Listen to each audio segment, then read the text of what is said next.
Well, good evening, everyone. Good evening.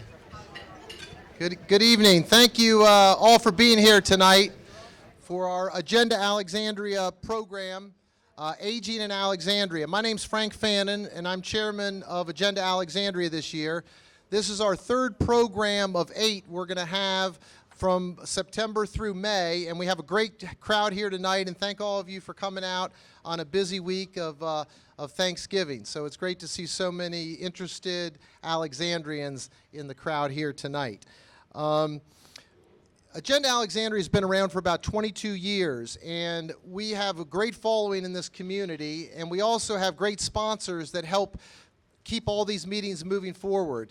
I'd like to take a quick minute to thank some of our sponsors here.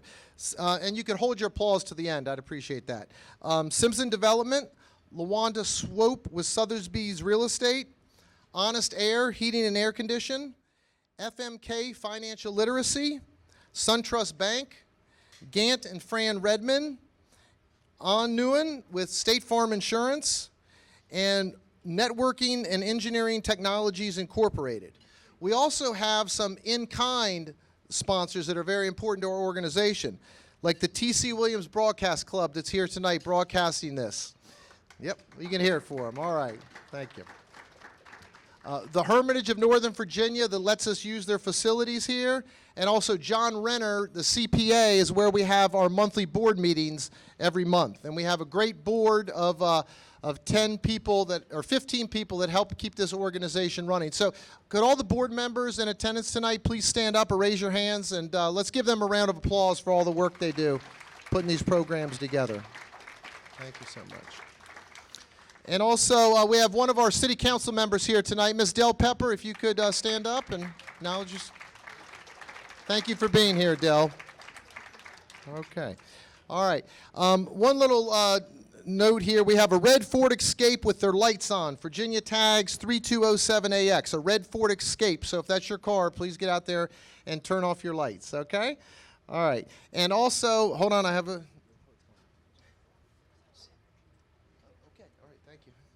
Okay. Synergy Home Care is another one of our sponsors. So let's hear it for Synergy Home Care. Thank you so much.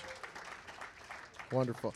Okay. Now, at this point in time, we have 2 program chairs for our program tonight, Linda App and Florence King. And I'm going to turn the program now over to Florence King, who will take it from here. Thank you, Florence.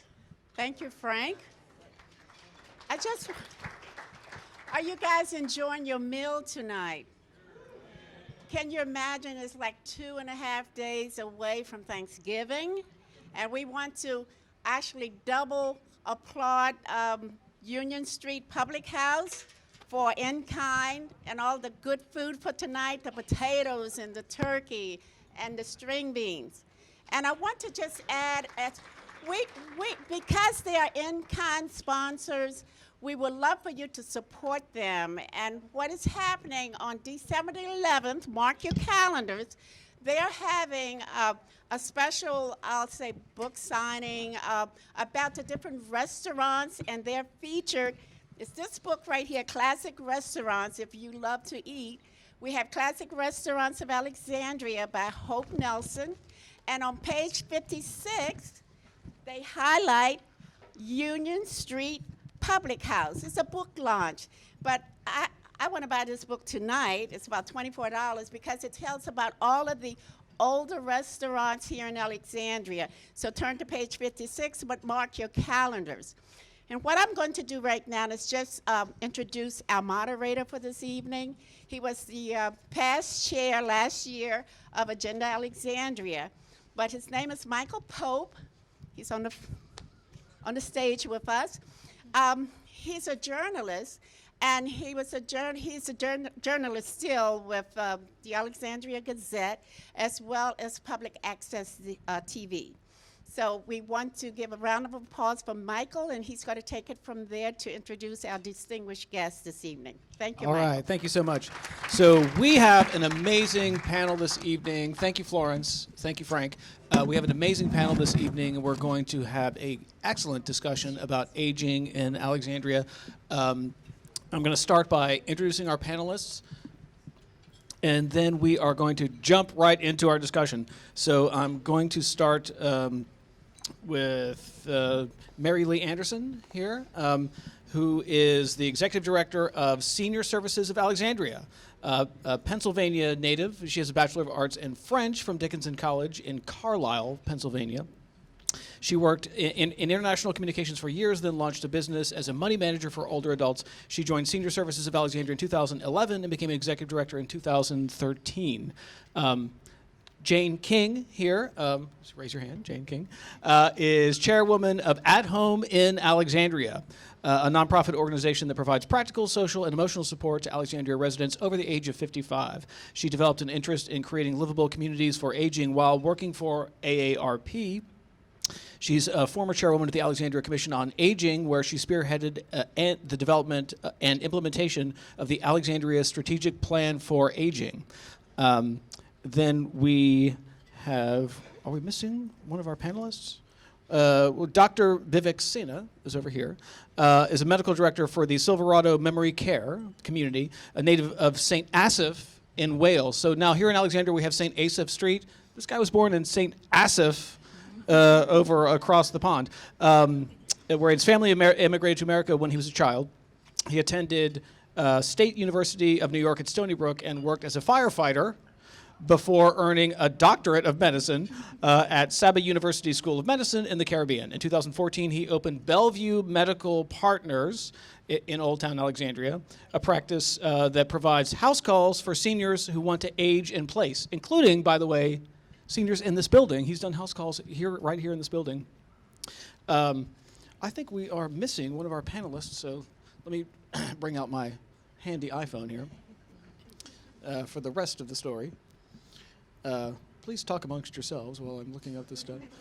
Tracey Johnson is Director of Sales at Sunrise Senior Living in Alexandria. A native of Pittsburgh, Johnson moved to Northern Virginia in the early 1990s, first to Alexandria, later to Woodbridge.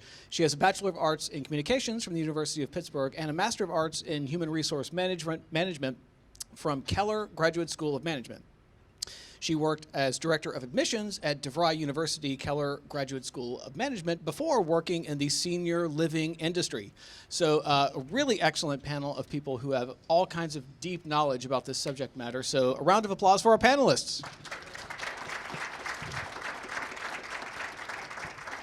All right, now this is a wide-ranging discussion. I want all of our panelists to feel free to jump in at any point and talk about anything you'd like to. I think the good place to start would be the designation of Alexandria as a dementia-friendly city. That's the designation, right? Excuse me, I'm not sorry. Talk about the Jane King. Talk about the designation here and what this means for Alexandria. Alexandria was certified. Well, I'm sorry. Wait, one quick point to the panelists. The best way to work a microphone is to pretend like it's a flashlight, and you want the light to hit the back of your throat. If you hold it up like you're hitting this, it's going to hit the ceiling, and no one's going to hear what you're saying. If you hold it like this, then people will hear what you're saying. Okay, you can hear me now? Yeah. Okay, good. All right. Alexandria was designated or certified as the dementia-friendly Alexandria in May, certified by Dementia Friendly America, which oversees the development of communities that are seeking dementia-friendly status. What this indicates for Alexandria is that a team of volunteers who are very interested in this activity called the Action Team, which is a collaboration between Goodwin House Alexandria and the Alexandria Commission on Aging. We are leading an action team whose goal is to inform the entire community about the best way to interact with people with dementia and their caregivers. And the process for getting this done is to conduct information sessions to every segment of the community so that everyone who lives here will understand better how to interact with someone with dementia, no matter what the circumstance is. I like to give the example, for example, of the police department.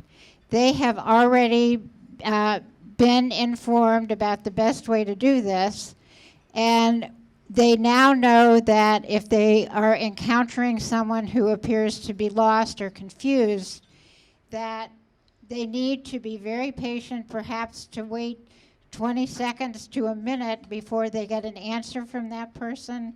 And they're also being educated about other ways to better manage working with that person and dealing with whatever problem has to be managed. So this will be done ultimately throughout the community. Right now, the action team is focusing on the police department, the sheriff's department, and the faith community. But we really believe that this is a very important activity. There are many groups involved in it, and we hope we make a great deal of progress. The whole idea is to better integrate people with dementia and their caregivers into the communities so that they can participate in the life in Alexandria, which we all enjoy so much. Well, let me ask Mary Lee Anderson to follow up on that. So what do you see this designation doing for Alexandria? What benefit could we see 10 years down the line, 20 years down the line? Well, right now I think there still continues to be somewhat of a stigma of when someone receives a diagnosis of that they're living with dementia. The families may not know how to keep them involved and engaged. And also, the more engaged and involved they are in the community, the more likely it is that the dementia will not develop as rapidly as it might otherwise, because they're being stimulated, they're being exposed to other activities and interacting with other individuals. So it means that these individuals can continue to be a vibrant part of our community in a meaningful way. With one of the things that we teach people when we're doing education sessions is that a person is not their dementia. The dementia is a disease, and they need to be treated as an individual and respected and continue to be involved as much as possible. So I know when we've done a lot of these education sessions, it is very rewarding to see how responsive people are, because just about everyone has had someone in their life that has been touched by dementia, and to better understand how to interact with that individual so that it's a positive experience on both sides is good for everyone, not just the person for dementia, but also for their family members and caregivers. Tracey Johnson, when she said dementia is not the person, or the designation, the designation is not the person, I saw you nodding your head. I'm just wondering about professionally in your industry. Talk a little bit about people who have dementia and sort of different ways of handling them in a sort of housing situation. Me to answer? Sure. Okay. So I work for Sunrise Assisted Living. We do have assisted living, and we also have memory care. My goal is to make sure that the children, the adult children, are educated on what is going on with their parent, the process, what they can expect, and as one of the panelists said, it's a stigma sometimes when your parent, when you find out that they have dementia.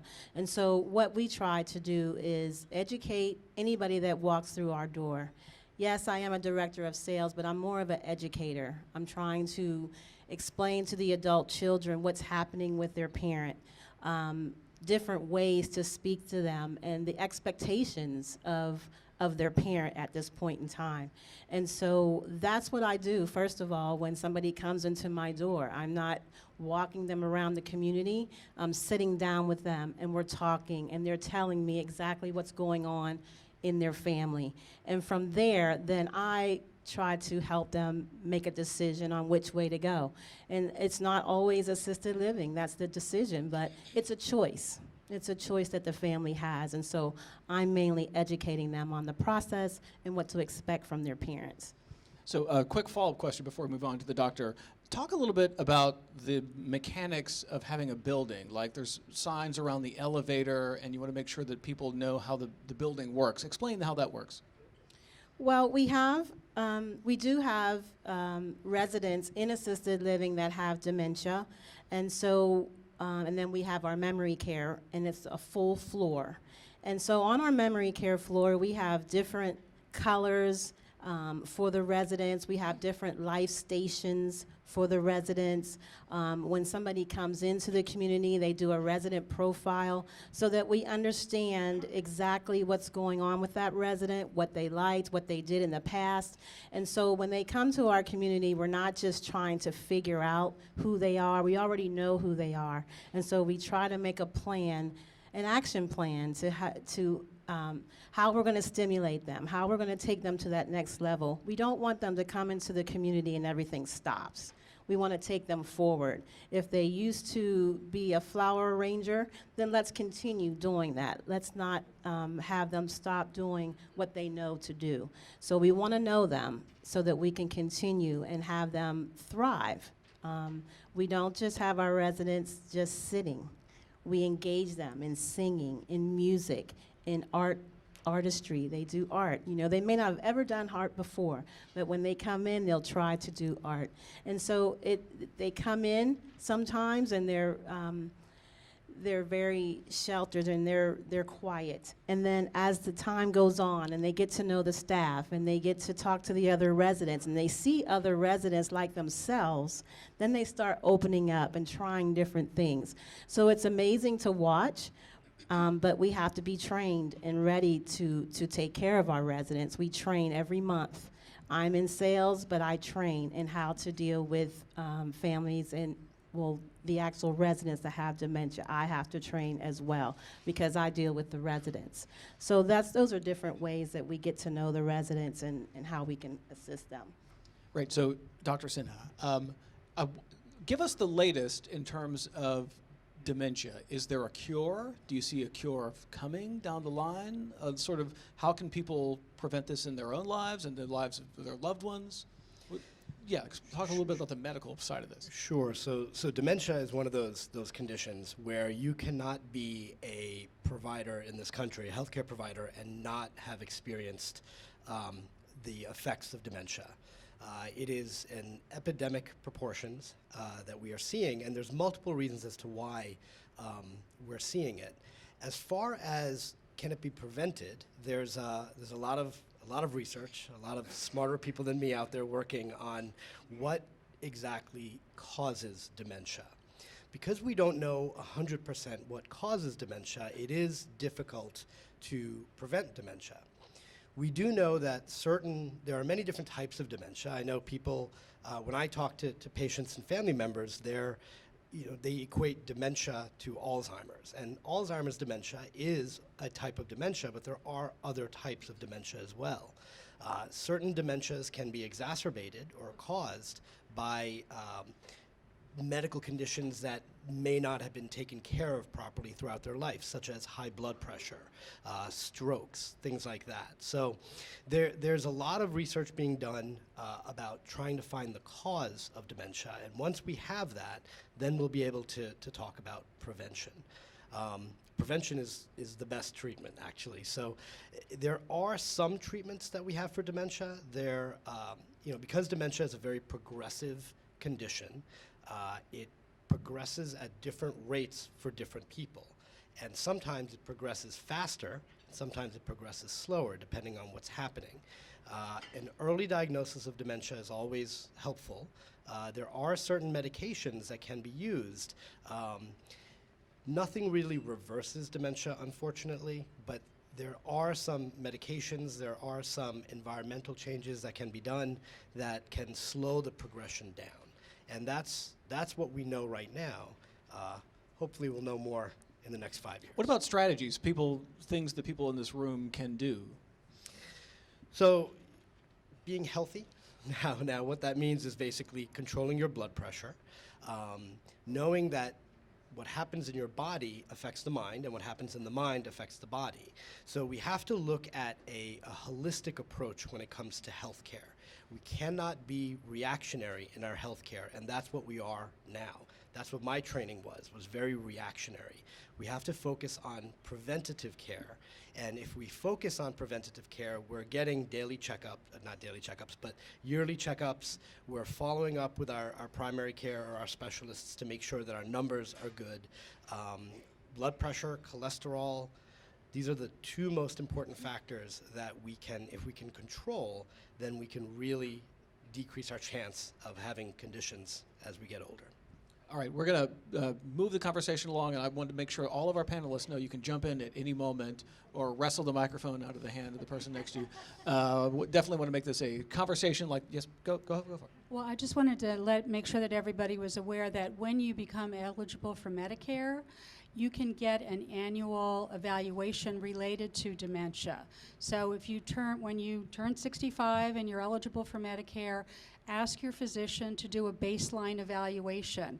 That way that you know what is normal for you at this point, and every year you can continue to do that. So if there is a deterioration, you can address the issue promptly rather than doing it, sometimes people think they may have an issue but are hoping for the best. It's better to start out knowing where you are when you're eligible for Medicare. It's covered by Medicare, so why not take advantage of that?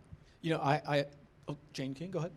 Yeah, I just wanted to mention that many of us who are involved in the action team are doing the information sessions. I think I mentioned they're only an hour long. If any of you would be interested, please let Mary Lee or me know. What's important to understand is the understanding of dementia has improved, I think, fairly radically over recent decades. I know in my own case, when my mother had dementia, I kept correcting her if she said something that was obviously a misstatement. And now we understand to go with the flow. So there are issues like that that are so important to understand in dealing with someone with dementia. Explain that. Actually, I want to stick by that a second. So what if you're dealing with someone who has dementia or might have dementia, and they say something, patently to be not true? I think a good example of this I know from my own life. So there's a person talking about Franklin Roosevelt being president, right? Clearly, Franklin Roosevelt is not president, but this person thinks that, right? So you don't challenge that? What's the best strategy for that? I wish I were an expert. I am not, but I would think the best strategy would be to go with it for that time being. You do not want to be in a position where you're arguing with the person with dementia. That's what I have learned in comparison to how I dealt with my mother. Actually, the day we launched, somebody came up to me and said, I wish I knew 20 years ago when I was dealing with my father what I know now. That's why these information sessions can be so useful. One of the things that we talk about in the information sessions is that your most recent memories go first. But what stays with you the longest are the emotions and how you interact with people. So you want to have your interactions with someone living with dementia to be positive, because they may not remember who you are. They may not remember they just saw you 15 minutes ago, but they're going to remember that you smiled at them and that you made them feel good about themselves. And that's really the underlying message. I mean, it applies to everybody, not just people living with dementia, but it's to be kind. And arguing whether or not, Franklin Roosevelt is the president, who cares, really? That's sort of my mantra is, who really cares? Is it important to alienate the person that you're talking with and make them feel badly about themselves and know that they're not remembering things? That doesn't matter. What matters is that you can change the subject. You can talk about what did you like about Franklin Roosevelt? Why is he why is he such an important president? Continue the conversation in a positive way rather than making it a conflict. And that's what I see a lot when the families come to me and we're talking. And that's the first thing I tell the families, not to correct them. That's what they know. That's what they're seeing. That's what they know. And so in your example, you, just like she said, tell me about him. What do you know about him? And just engage them in the conversation, because that is what they're thinking at that time. And, caregivers go through a lot. And I'm sure there's a lot of caregivers out there, and you lose your patience a lot of times. And so it's very important for the caregivers to be taken care of as well, because you have a lot to do. It all falls on your shoulders. You're trying to make these decisions, and you don't always know if you're going to make the right decision. And so, sometimes caregivers have to take time out for themselves and talk to others that are taking care of their parents, because it will help you. Mary Lee Anderson brought up Medicare, and I want to circle back around to that. When you talk about housing, does Medicare pay for housing? No. No.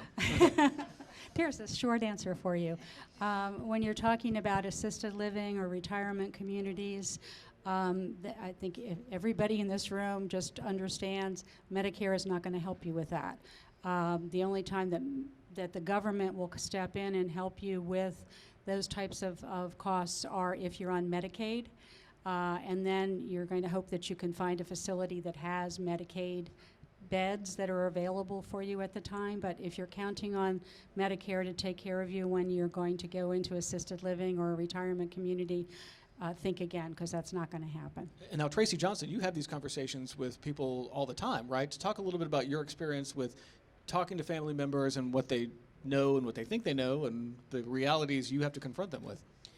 Well, first of all, when I talk with the families, I let them know, and I don't lead them on. It is private pay, and it is not cheap. It's not inexpensive. And so that's the first thing. And then I let them know what they're actually getting for that cost. Now, a lot of us don't really know what their parents make. I helped take care of my mother, and that conversation was the hardest, to find out how much she made and to relinquish her finances to me. And so I just encourage adult children, if they're taking care of their parents, to get to know what their parents are making. Do they have a long-term care policy? If they're in the military, does he have his DD-214? Do you know where they served? You know, there's programs out there that can help. Long-term care policy, I hate to admit it, but I never heard of it until I got into senior living. Some of your parents may have a policy and may just be holding on to it, and you don't even know about it, but that could take care of a lot of their costs for assisted living. So it's very important to get to know your family member and to have them feel comfortable enough to talk to you about it, because they really don't want it to relinquish it. And so we have to respect them in where they are and just try to get the basic information from them. But it's you know, assisted living, everyone can't stay there because it is expensive. It could range from $4,500 up to $9,000 a month. But we're preparing them, we're taking care of them, we're feeding 3 meals a day, we wash clothes, we clean their room, we are providing activities for them. So it's a great place if you can afford it. And so I am very honest when I have that conversation, and I try to help them. I hate talking to people on the phone and they can't afford it. I try to give them other options before I hang up, because I know that they're really struggling, trying to figure out what they're going to do. One of the common themes that I heard you say is conversation. And I think having that difficult conversation with our loved one, whether it be our spouse, whether it be our mom or our dad or our sister or brother, is critically important. There are countless times where I have a conversation with a son or a daughter about their mother in the hallway of a hospital when she's been wheeled in critical condition, about what her end-of-life wishes would be. Or having this conversation with a son or daughter over the phone who's trying to get a flight in about, do we want his mother put on a ventilator? So having these sort of discussions is extremely important.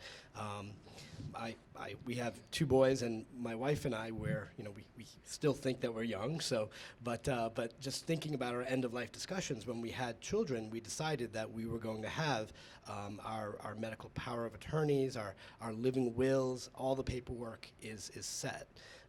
I've had this discussion with my parents, and as I was talking to the panelists during our meeting before, my father is a retired physician. We're fortunate that they're both with us, and it's important to know what their wishes are, because oftentimes when there's children involved and there's different opinions involved, it can be a time of extreme strife, and when you're under that much duress, you don't want to make decisions like that. So, And when you asked your father, what did he say? he said we'll continue talking about it, and same thing with my mother, and it's a difficult conversation. So it's it's a hard topic for everybody. I was just going to say, I know my mother, I always looked at it as a gift that she gave me, as she had cancer later in life and knew that she did not have a lot of time left, but she made a point of making sure that I, as her executor, knew exactly what she wanted done and what her end-of-life wishes were and what needed to happen with the house and the property and who was going to do what. And I would just say, if you're feeling awkward about talking to your children about your situation, it's a gift that you're giving them because they don't have to guess what you would want. They know how you want to be treated, and and what is important to you. So you're maintaining control of your life, both at the end of your life and afterwards, by having those difficult conversations before it's a crisis situation. So oftentimes people will say, oh, my mother will never talk to me. If you explain that she's given a gift to her child by having that conversation, sometimes that's all it takes, is to reframe it and put it in those terms. One quick housekeeping note, and then we'll return to our conversations. If you look on your tables, you will see a Post-it note in the center of your table.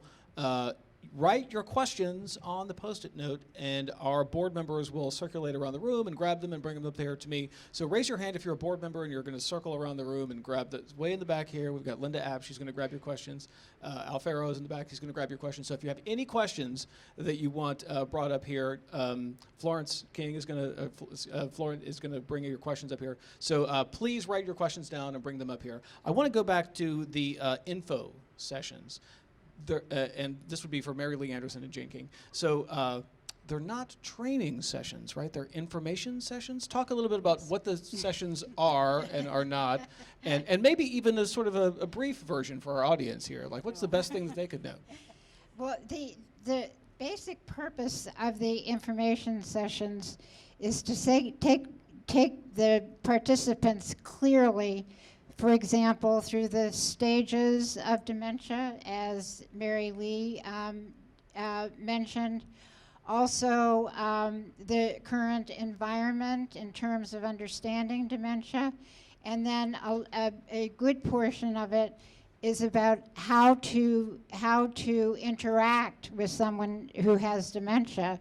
And actually a little bit of practice on that score is part of the session. So it's basically, I would say, a how-to deal with someone with dementia in a way that is positive and supportive. They're only an hour long, in some cases condensed to even shorter time period than that. So I would say it's a quick way for a pretty comprehensive grasp of what the situation is. Well, and the other thing to emphasize is that the people that are doing this are volunteers. We are not experts in dementia or Alzheimer's, and we make that very clear at the beginning of the presentation. We're there to talk about, these are the areas that you should know about related to dementia. What does dementia look like? What does normal aging look like? So we go through things as basic as if you can't remember where you put your keys, but a few minutes later you think, oh, I came in, I had to put the groceries down, and you can retrace your steps, that's normal. If you can't think of the name of the guy who starred in that movie that you saw last week, but you remember it later on, that's normal. If you open up your freezer and find your keys in there more than once, that's probably a little bit cause for concern. So we talk about just, what you need to worry about, what you don't need to worry about. And then, as Jane said, it's really about how to interact with people who are living with dementia so that they feel cared for and you have a positive interaction with them for as long as that's possible. One of the things I think would be a great idea is if we can reach out to caregivers of persons with dementia, because I think they would find this approach to assisting those with dementia very helpful in their own situations. I know if I were still in the situation of being a caregiver for somebody with dementia, I would be very much more optimistic if I knew this great effort was making to accommodate those who live in the community. And as you know, caregivers have a hard lot. So of course, some of this is designed to benefit them. And following up on these information sessions, so I know that we can't do like a mini course here for our audience, but what about the two of you? Anything that surprised you personally, having gone through these training sessions and worked with people as they're learning all this stuff? Anything that was surprising, or something that would be a valuable piece of information they could take home? The one thing that surprised me is part of the information session is showing what stages the person with dementia is likely to go through. The first is losing executive function, for example, no longer being able to manage a checkbook. The last to be diminished is emotions, and I thought that was so important to understand. In other words, a person, even with a serious level of dementia, can still understand love and support, and I think sometimes that gets lost in our understanding of it. One thing that I had not understood until I went through the champion training was how long it takes someone living with dementia to process information. That was something, my mother-in-law had dementia, and so I was her primary caregiver and thought I really understood a lot about it. But I did not understand that perhaps one of the reasons that people who are living with dementia don't respond when you ask them to do something, or when you say, come on, let's get dressed and go to the grocery store, they don't respond very quickly. They may not answer you at all. They may ignore you. And what I didn't realize is that people living with dementia, it can take as little as 20 seconds or up to a minute for them to process information. So it's so important to break things down into manageable steps. So if you get up in the morning and you say to your loved one, don't say, what would you like to wear today? Say, do you want to wear the blue shirt or the red shirt? Make things simple and cut and bite size, if you will, and take your time and speak slowly and look at them directly in the eyes so that they can better process the information. We do a really interesting exercise in the training session where we ask people to pair up and to write down all of the steps involved, either with making a sandwich or brushing your teeth. And then after we give them 5 minutes, and they're supposed to write down all the steps they can think of, and then you start talking to people about, well, how many steps did you have? And it will go anywhere from 6 or 7 to 35. I mean, you can tell people are really starting to realize how complicated things can be if you don't have that executive level functioning that makes it, you don't even have to think about it when you make a sandwich. But if you start to think about all those steps, someone living with dementia would find that very challenging. So that was really eye-opening for me. Excellent. Quick follow-up from our audience on the info sessions. Where can we find the schedule? There is no schedule. We just started doing this in May, and you have to go through a secondary training, and this is a training, champion training, and we had 5 of us who had been trained on it at the very beginning. And so we've been doing a lot of information sessions. Don't tell my board how many information sessions I'm doing for Dementia Friends as opposed to my work at Senior Services. But we just had 7 more people come on board as champions. So we're doing trainings for groups. If you have a group that you would like to have trained, Jane and I just agreed to do one for the health department. Number of the faith communities now are on a schedule, and you can contact either one of us, and we can either let you know about one that's already scheduled that welcomes guests, or we can try and arrange one for a group that you might be affiliated with. And we will be launching a website very soon, which is Dementia Friendly Alexandria. It couldn't be simpler than that. In which case, we can post when there will be these information sessions and much more information. Also, you want to point the microphone directly like this. Just make sure the audience can hear you by holding it Okay. like this. So, all right. So this week is Thanksgiving. We had the wonderful meal from Union Street Public House. It's turkey. Thanksgiving is a time that you see relatives, and you might see relatives who are aging and might have these difficult conversations that we were talking about. I'm going to open this up to anyone on the panel here who might want to talk about anticipating those conversations this year and what you might want to say, what kind of questions you might want to come armed to the dinner table and or the family event. Well, I would say this is a busy time for us because this is when relatives come home and they see what's going on in the home. So I would just say be very observant to what's going on in the house. Is the house untidy? Are there things going on that maybe it used to be very tidy, but it's now starting to go into hoarding? A lot of papers, a lot of mail. Just being observant. You may not be, there may be questions that you want to ask that you might not get answered, but a lot of those answers you can get from just looking around and seeing the condition of the home. Looking at them, how they're dressed. Is everything matching? Are they disheveled? How does their hair look? Those are the things that you want to just observe without even asking questions. Yeah, I think it's very easy on the phone when you're speaking to relatives to not grasp exactly what's happening.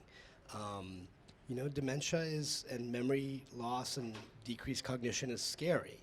And human nature is that we want to protect ourselves. Human nature is that we want to protect our partner, our spouses. So oftentimes we'll have, especially right around this time of the year, come January, we'll have family members will be calling, excuse me, and saying, we didn't realize that mom and dad or my brother or my sister were this far along. And so it's easy to have a disconnect when you're talking just on the phone. So I agree with everything that you're saying, that being extremely observant is critical, especially when you're seeing family periodically. I just wanted to point out, maybe shifting the conversation a little bit, it's also really important to find out what services and programs are available to you locally almost before you have the conversation, because and we were having this talk with Dell before. Alexandria has a lot of support services for older adults, and a big part of what we do at SSA is try to get that information out to people so that they can take advantages of those programs. We have At Home in Alexandria. We have the work that we do. Our Division of Aging does terrific work and has wonderful social work support. But if you don't reach out to them, you're not going to take advantage of it. So there's resources available on the table over there. You can call us or the Division of Aging. We can give you information about housing options, about programs like Meals on Wheels or home grocery delivery. Division of Aging can send a social worker out to visit with an individual who may be experiencing not necessarily dementia, but just diminished capacity of physically. So inform yourself about what options you have so that if you do need to address them, you're informed before it's a crisis. I can't stress that enough. People need to know what's out there. I would just like to comment as being the older person who must get to the point of talking to my daughter.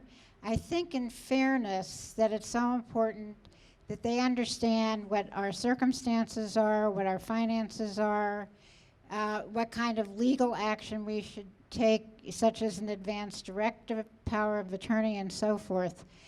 It's going to take time. I actually just said here I am, an aging advocate. I supposedly know how to do all this. And I finally said to my daughter 2 days ago, we have to do this. And it's going to take time, but it's so important to do. The worst thing I could do to her is have something happen to me and not have prepared her. And as Mary Lee said, also to help her understand, she lives in Arlington, not here. I'd have to help her understand what's available in Alexandria. So this is a personal responsibility, I think, and as a true confession, I better get on my own case. And Thanksgiving is the best time to do that, right? Or a key time, a good time. maybe not the Thanksgiving dinner table, but at least the weekend. So lots of questions from our audience on dementia. I'm going to ask them to our in-house doctor who's making a house call here to Agenda Alexandria. How early can people be diagnosed? Sort of what's the earliest range of diagnosis? Also, hearing loss. How does hearing loss affect dementia?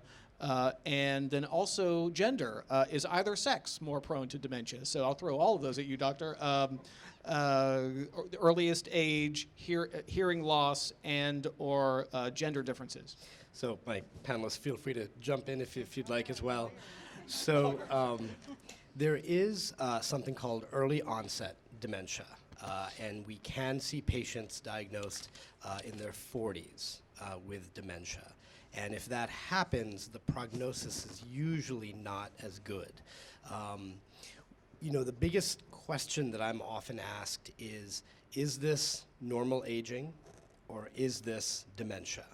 And it's not a simple blood test. It's not a simple CAT scan or an MRI.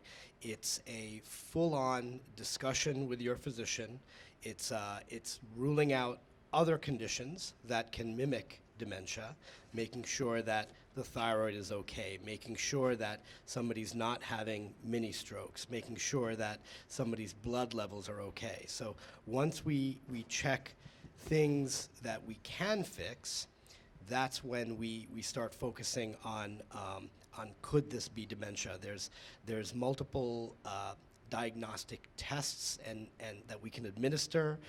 There's the mini mental state exam. There's several of them, and what they do is they help us determine a person's level of cognition, and they're very good, as I think you had mentioned, to get a baseline. Because if you notice that your score dropped, or if the physician noticed that your score dropped 5 to 6 points in a period of time, then that might be a problem. So there really isn't an exact age that I would say that this is when dementia can start. It can happen, unfortunately, when you're younger, but it's just an important thing to monitor as we get older and as we do our Medicare physical. I think the second question was about hearing. Hearing and also gender differences. So as far as with hearing, we know that all of our senses are extremely important. And we can have any decline in any one of our senses, specifically hearing or vision with cataracts and glaucoma, can exacerbate and can worsen any underlying condition that we have.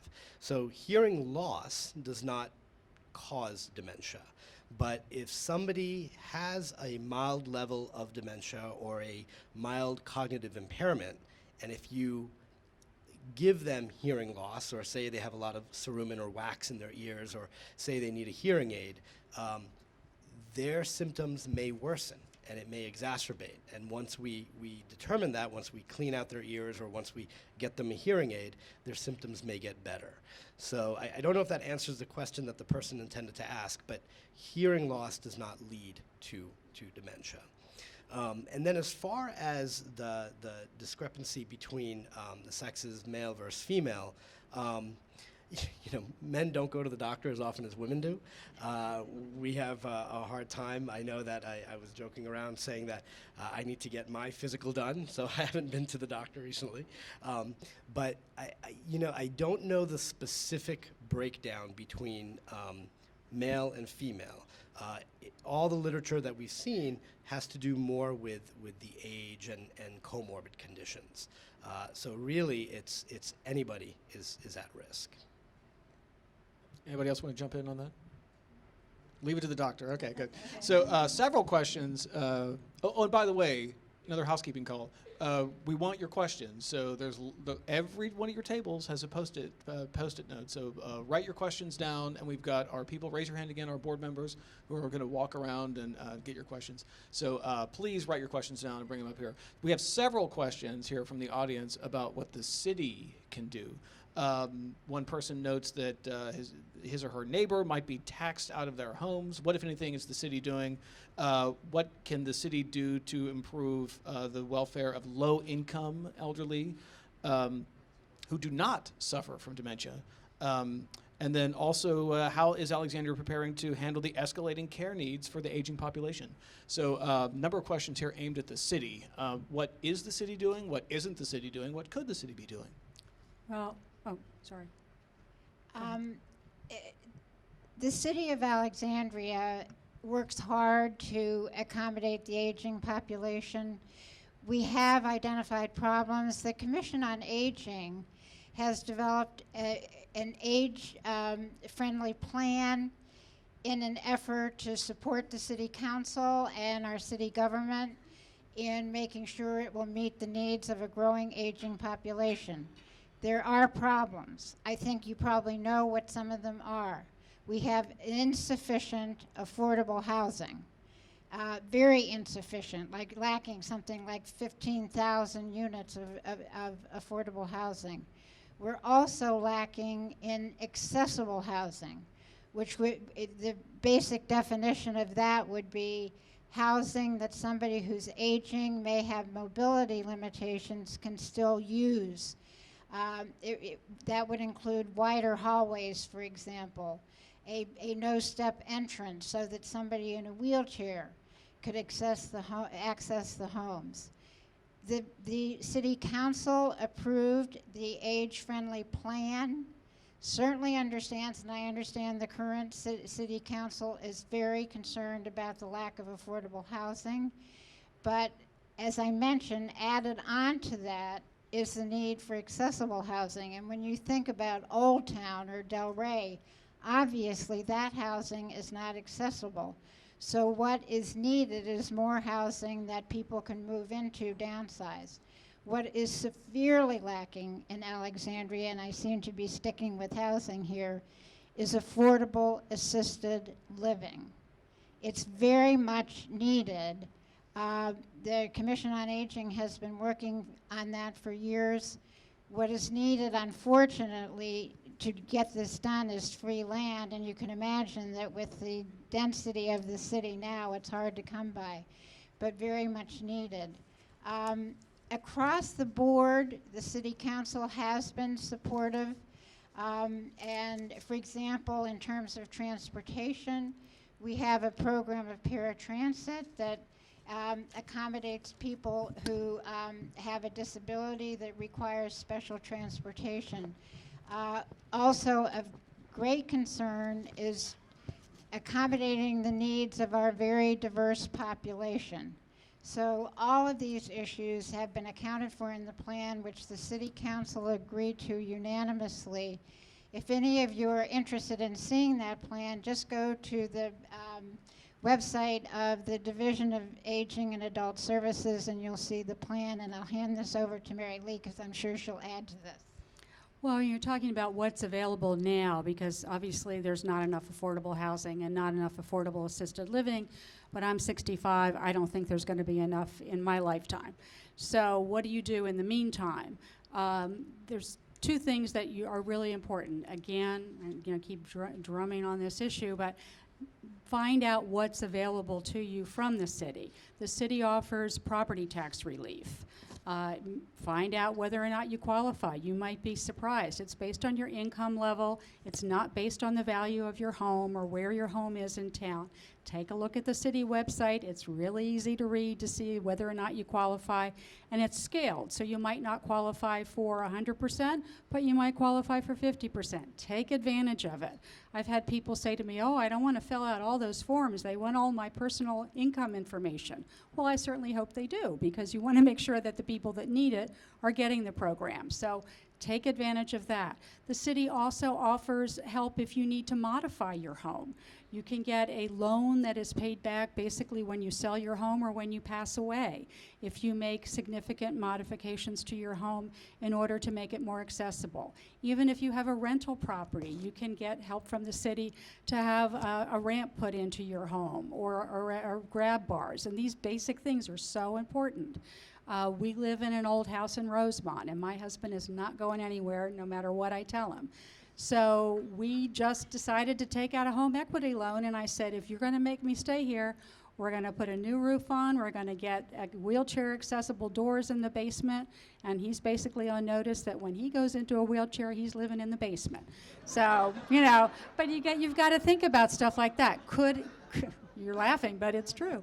But my point is that look at where you are right now. Everybody says they want to stay in their own home. For the most part, people want to stay where they are. Think about, are there simple things that you could do so that that is possible? Don't wait until you fall and break an ankle or break a hip and then go, oh my gosh, how am I going to get up those stairs or into the house? Think about, I'm 65 years old. Something's going to go sooner rather than later, so I better be prepared and know what's available, get my house ready, know what services, so that when I do fall and break a hip, I call SSA and I get on Meals on Wheels 24 hours later. Sandy can get you a home grocery delivery and all you pay for is your groceries. There's a lot of stuff out there. Be informed so that when you need it, you can take advantage of it.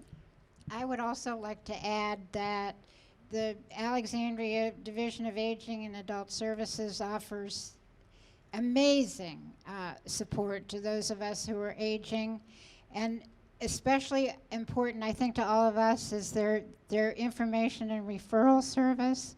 A lot of what the Division of Aging does is in support of those with lower and modest incomes or those with disabilities. But for all of us, especially in crisis, it would be good to call them because of their work around information and referral, which means that in a situation in which you are in crisis, I need a nursing home for someone tomorrow, they can help you get through that very difficult situation. That's what they're there for. They are experts. Take advantage of it. And they're terrific partners. We work so closely with Division. And if, again, as Jane says, you can call the Division of Aging and ask to make an appointment with a social worker to come to your home, tell you what you're eligible for, tell you, and not all of their programs are income eligible. Some are, but there are others that are not. Certainly the DOT paratransit program that you're mentioning, there's no income eligibility related to that. There's no income eligibility related to Meals on Wheels. You can get a taxi anywhere within 5 miles of the city limits for $3 for a one-way trip. You can go to Fairfax County or Arlington for $5. And you just need to be accepted into the program as someone who has a medical disability. And that means that you're using a cane or a walker. It does not mean that you have to be in a wheelchair. So take advantage of these things. I was interested in this conversation you were talking about sort of option A, install the grip bars, install ways for, mobility challenged people to get around versus moving in somewhere. Tracey Johnson, I bet you have these conversations all the time with families, right? I was just going to jump in there. What happens, I guess the point that everybody should take away from this is to be proactive and know what is available, because I get the calls from the different rehab communities that saying that their parent cannot go home now. They've been to the hospital, they've had a fall, they've gone to the hospital, they've gone to rehab, and now rehab is telling them, oh no, you can't go home. It's not safe for you to be home. And so they're not having the time to make all these adjustments to the house. They have to find somewhere for their parent to go right then and there, because they'll say, well, we're going to be releasing them in about a week or 2 days, and then you don't have anywhere for them to go. And then that's when I get the call, and I'm trying to help them. So I do try to help as many people as I can, but it is expensive. Great questions from the audience. We have the smartest audience in Alexandria. I'm going to open this up to anyone who wants to talk about Australia. So Australia has had preventative health care for more than a generation. What is the percentage population who has dementia in U.S. versus Australia? Any thoughts about the Australian system versus the U.S. system? So, okay. I would say So the dementia-friendly movement actually started in the UK. So if you, they showed a map at one of the training sessions that the Alzheimer's Association that you and I went to, that the Chamber sponsored last month. And Alzheimer's and dementia, it's a global situation. So perhaps, as the doctor was saying, it doesn't prevent it. It may delay the progression of it, but I don't think any one country has got a magic bullet that's preventing Alzheimer's or dementia from existing. Okay, well, a question maybe that's a little more directed at our panel here, which is At Home in Alexandria. Talk a little bit about the area served by At Home in Alexandria, and also talk about the other regional groups that are similar. Yeah. And the movement, the sort of... Yeah, actually, how many of you are familiar with At Home in Alexandria? Would you raise it? Oh, that's a great response. I have asked audiences sometimes where one person would raise her hand, and that person happened to be a member of At Home in Alexandria. So this is great. So you may understand that At Home in Alexandria is a village, which is part of a movement in this country. There are more in this region than anywhere else in the country. I think there are 70 now in Northern Virginia, D.C., and Maryland. And basically, what the villages do, and in particular At Home in Alexandria, is provide services to people who want to remain in their home but may need some assistance. And the kind of assistance provided would be everything from transportation. For At Home in Alexandria, that is the larger request, but it includes such things as helping with some work that has to be done in the home, yard work, technology, helping after a hospital stay, grocery shopping, all kinds of help. In fact, one person defined it as anything that a volunteer can do for someone who needs assistance because they're older. We also offer a buddy program. That buddies are assigned to someone who is particularly vulnerable, may be frail, or have other issues that make it necessary for someone to have some kind of weekly contact. So the buddy program now is serving about 6 or 7 of our members. We also have associate members. Associate members can participate in any of our social programs that include everything from what we call dine-arounds, in which people meet to enjoy a restaurant together, to many programs. We now have actually 2 book groups, something like 3 different political discussions. And what we offer, I think there's a program almost every day of something that would be of interest to our many members. We have about 225 members now, so we're growing. We tend to serve the eastern part of Alexandria. At some point, we hope to move into the west. We have expanded slowly so that we can make sure that we are able to serve the members who join.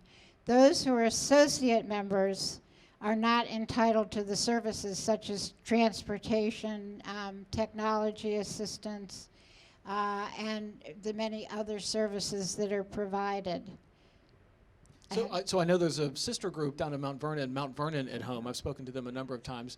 I get the sense they're maybe more focused on transportation. Talk a little bit about the other groups in the region and maybe how they differ a little bit. I actually think transportation is probably the main request in almost all the villages, because people have to either have to give up driving or need assistance at a doctor's appointment, need assistance at for a doctor's appointment and so forth. Need to get to the grocery store and are no longer driving. There are a variety of reasons. Some people ask for rides because they want to get to a friend's house. We do not limit the reasons that somebody may need a ride. The one thing we do ask is that people make their request as early as possible so we can accommodate it. There are enough requests that we find it necessary to keep recruiting volunteers who are willing to drive. I think the village, there's a saying that goes, if you've seen one village, you've seen one village. We have a staff which I think early on our founders found necessary to make sure, for example, that those who need transportation will have transportation through a volunteer. Some villages are strictly volunteer, but they would not, I think in most cases, be able to provide transportation. So it literally is true. Each one has its own character. I would say in the metropolitan area, many are similar to ours with some kind of staffing, with transportation being one of the major requests. I think especially in DC and immediate suburbs, social activities seem to be almost more important than the services we provide. I know our founders were shocked because when they created At Home in Alexandria, they thought they were primarily going to provide services and found out early on what is most important is the social engagement enabled through all the programs. And we are finding that is the case. I think I mentioned that I think we have a program nearly every day of the week and find a great enthusiasm for most of them. Follow-up question from the audience. What's the cost? The cost now for a household, which would be both the two partners, husband and wife, whatever the description might be, would be $900 for the year. $600 for $300 for an associate member, $350 for an associate household. Those are the basic costs. And just so you understand that I wish we could charge less, but we find that membership covers only 50% of our costs. So a lot of our time and effort is spent on further fundraising.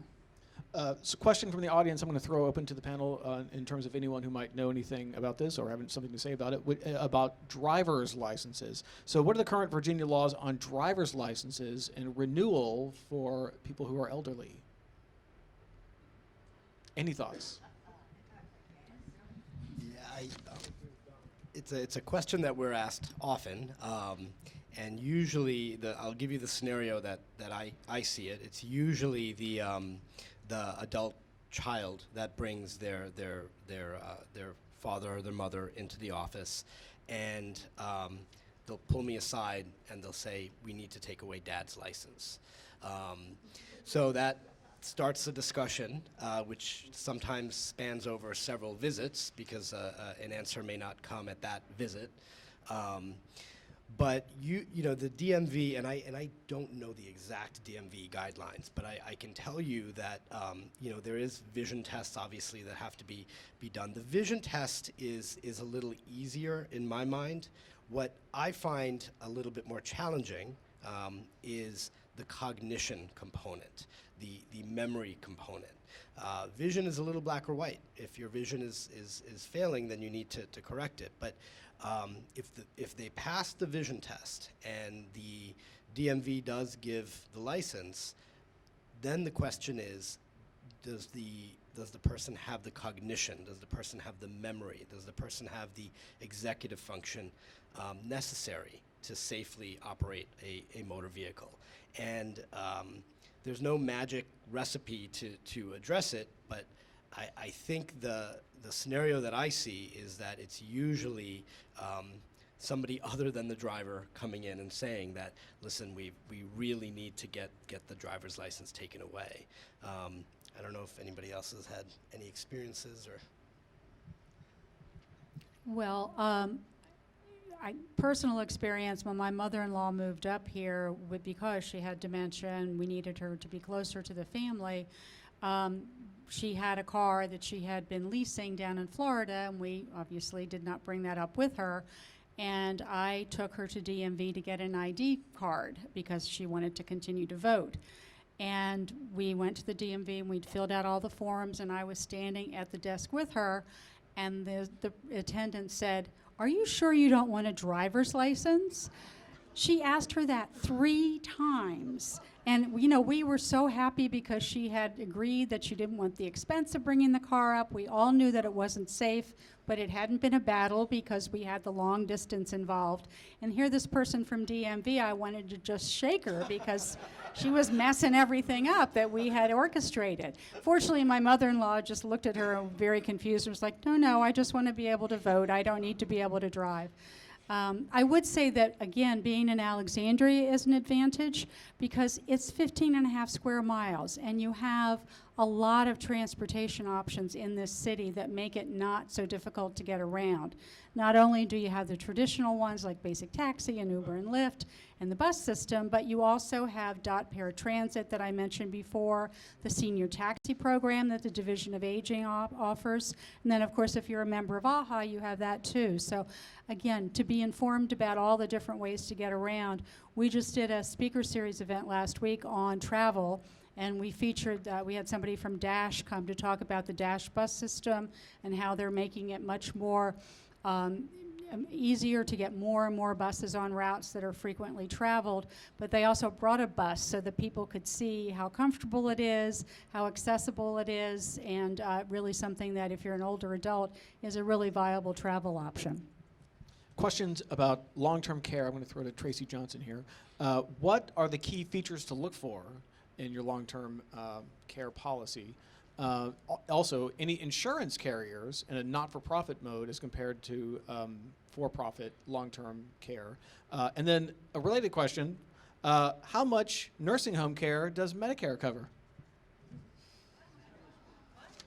I can answer a part of that. As far as the long-term care policies, I don't try to be an expert, but I do encourage the families to not have their family member try to be independent. There's 3 things. They want to make sure that you actually need the help.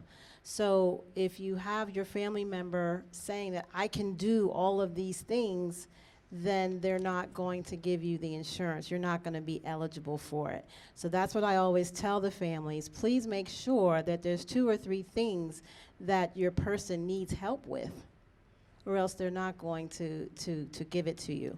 And so I don't read the policy. I just tell them to ask a lot of questions. A lot of times it's not, you're not able to take advantage of it until 90 days. So if you're expecting that money the day that they walk through the door, most times you have to wait 90 days. They do assess your family member. You know, so there's a lot of different things that go on before you're able to get that money. But the biggest thing is don't act like you're independent. They have to see that you need help for this insurance. And I've seen policies, it seems like if a person is 85 on up, they've gotten very great policies, and it's to the end of life. But there are different policies where it's only good for 3 years or only good for 5 years. So you really have to read your policy and get help with it. Medicare and nursing homes. In general, Medicare does not cover nursing homes. There are occasions when if someone needs skilled nursing care, it may cover it for a few days. I think 20 days, but that's the limitation. What does cover nursing homes is Medicaid, but that is for people of low income. In some cases, very low income, yes. Especially in Virginia, qualification for Medicaid in Virginia, at one point, our standards were the 48th out of the 50 states. The eligibility is so low. Medicaid does cover nursing home care for low income or for those who have spent all their money, all their resources. Medicaid can kick in, and this could be maybe 3 or 4 years after someone enters the nursing home. But it's very important to keep in mind that Medicare does not cover it. It's a good reason for long-term care insurance in many cases. It just does not. And just to piggyback on that, as you had mentioned, the skilled nursing units, we run into this situation quite a bit where we'll have a patient who's either living at home or living at an assisted living facility. Scenario, if they fall and a hip gets broken or surgery needs to be done, they go through their hospitalization. They stay in the hospital for more than 3 days, and then the hospitalization, they become stabilized and they no longer have to stay in the hospital for care, but they do need rehab. So Medicare will cover for a short period of time a skilled nursing facility to provide nursing care and intensive physical therapy and occupational therapy. But that has to be, that's finite. That's not long term.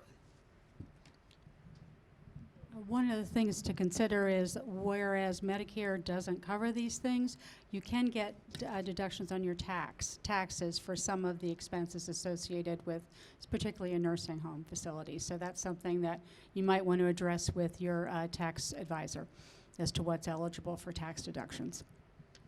Another round of questions here about Alexandria and what Alexandria can do. I'll throw this open to anyone that wants to talk about it. Some cities, like Boston, have focused on aging resources on self-focused aging clusters or internal communities. Is Alexandria looking at this? Also, does the city of Alexandria have grant programs or loan programs to help low-income property owners make homes more adaptive for aging? Yeah, I think, Alexandria definitely does offer this through the Office of Housing. One program, for example, Mary Lee mentioned some, but there's a program called the RAMP program for ramps, right? So that someone using, rental assistance. But the Office of Housing does have several programs that can be very helpful to those with lower income who cannot afford to pay for this themselves. Great. So sadly, we're coming toward the end of our discussion. Frank Fannin gets mad at me if I go past 8:30, so we're kind of pushing up against that. He is the chairman, so he's running the show. So any last thoughts here from our panel? We'll start with the doctor, move around this way. It's last thoughts you'd like to leave the audience with, or maybe things that you want to make sure that they walk out of this room knowing that they might not have known when they came here. Sure, thank you. So if there's one thing that I would encourage everybody to do if they haven't already is to have an open dialogue with your family, with your loved ones. Oftentimes fear will prevent us from talking and raising issues. At some point, those issues will be raised. And whether or not it's by choice, they'll be raised. And oftentimes, you may not be in a position where you can convey your wishes. So the most heartbreaking scenarios that I've seen often had to do with families that just weren't able to convey the information before something happened. So I would encourage everybody to have that difficult conversation. Well, one thing I wanted to make sure everybody was aware of is that Senior Services of Alexandria does a lot of information and education related activities. We have a monthly speaker series. I mentioned last week we did one on travel. Our January speaker series event is on caregiver support. So we'll be hearing from AARP and Insight Memory Care. We'll also be talking about dementia-friendly Alexandria. Every month we pick a different topic and we bring in local experts to share information. We have a cable TV show that airs on Channel 70 and on YouTube, information corners all over town, and we also have a senior ambassador program. If you live in a community and you want to be someone who really makes sure that your community knows what's going on, you can become an ambassador. We'll train you. It takes 2.5 hours. The Division of Aging and SSA will tell you everything you ever wanted to know or you didn't want to know about services in Alexandria. And then we communicate with you weekly so that you can share that information with your community. And it's been a great way for us to get the word out to people. So we've got a lot of literature. I know we all put literature out over on the table there. Please pick up whatever you like and talk with me, or Marianne runs our ambassador program. Wave your hair, Marianne. We'd love to have more. We have 72 senior ambassadors right now getting the word out to the community. I would just like to mention a couple of things. If any of you are interested in At Home in Alexandria, you can certainly talk to me, but also I would like to make sure you know that Bill Clayton is one of the founders of At Home in Alexandria, a longtime board member, and he can tell you more about it than I told you when I was asked about it, I'm sure. And I would also like to recognize Del Pepper. She has been the champion for improvements on the world of those of us who are aging in Alexandria. I cannot say enough about her. She has supported the Commission on Aging in all of our work in strategic planning around aging, helps us deal with the City Council so that we get positive decisions. That was the case several years ago when the then city manager wanted to cut the budget for some of our programs, and we were extremely worried about it. It looked like it was going to happen. And what did Dell do? But she called a couple of us at 11 o'clock at night and said, you better get going and talk to so-and-so. She has been our champion, works with us morning, noon, and night to make sure that people who are aging in Alexandria get everything that they should. Thank you, Dell. And a very frequent guest to Agenda Alexandria, so thank you for coming to our meetings.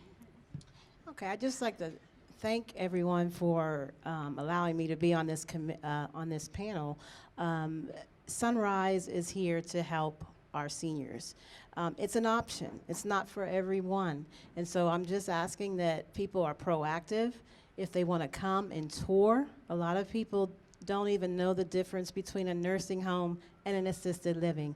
So I just would like anybody that would want more information to just come, check us out, see what it's all about. I'd love to be able to sit down and talk with you so that you're able to talk to others about what's available. Just be proactive. Okay, so I'm going to wrap this up by two things you might want to put on your calendar. The first is December the 11th. There is a new book coming out. Now, At Home in Alexandria has a book club, right? You might consider this new book, Florence has it in her hand, Restaurants of Alexandria, written by my lovely wife, Hope Nelson. This book just arrived at our house today. We're really happy to launch this thing. So please come out to Union Street Public House, December 11th, 6:30 to 8:30.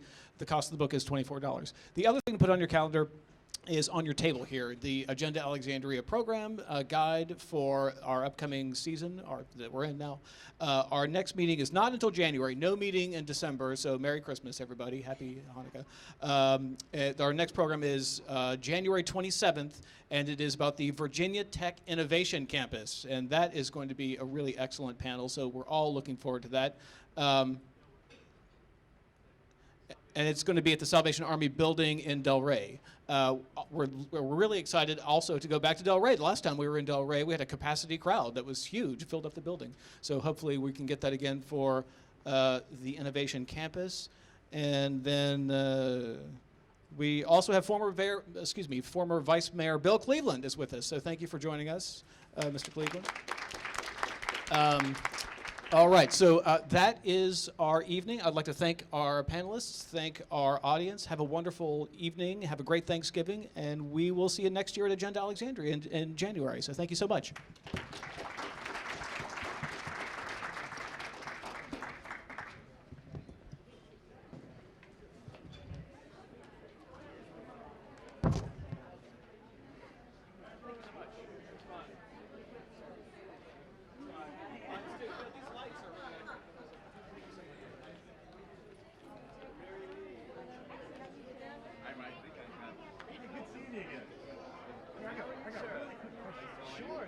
Okay, you mentioned love. Say it again? You mentioned love. Me, didn't I? Me and you were